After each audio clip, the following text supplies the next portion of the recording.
With the festive season rapidly approaching, we've decided to show you how to do a gammon. So that is how to prepare it and then how to glaze it and stud it with cloves.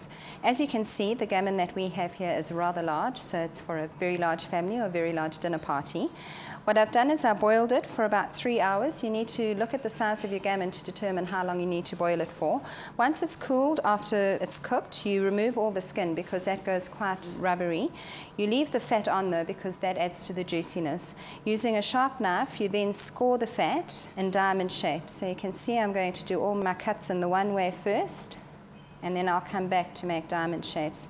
So once you've glazed it and studded it with cloves, you put it in the oven to crisp up and for the glaze to brown, and where you've scored the fat it kind of parts and it gives a lovely appearance. So now we're going across the other way to make the diamonds. There are lots of different recipes for glaze, but my favorite is using Knorr sweet and sour sauce and Mrs. Ball's chutney because it really gives a nice sticky sweet and sour glaze that complements the pork really well. So now that we've scored our gammon, we're going to make the glaze. We use 3 packets of Knorr sweet and sour sauce. It's got quite a bit of sugar in, and that's what really adds to the lovely flavor and stickiness on the gammon.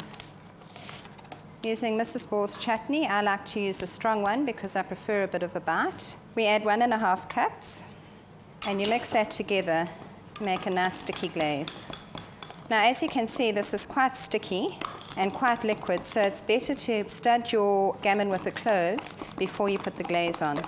Using Robertson's cloves, you need to stud 1 clove in the middle of each diamond. The old-fashioned way of doing a gammon was also using cherries and pineapple, but I personally prefer this method because with the glaze it's already quite sweet and quite a lot of people aren't too fond of cherries and pineapples, so this way everybody can enjoy it. Now that we've finished studding the gammon, we're going to take our nice thick glaze, just pour it over, leaving some in the jug, and spread it over the gammon. You can use a basting brush if you want to. I prefer to get a slightly thicker finish using a spoon. I also like to leave a little bit of glaze in the jug so that while it's busy in the oven, I can baste it a little bit to make sure that the glaze is evenly distributed.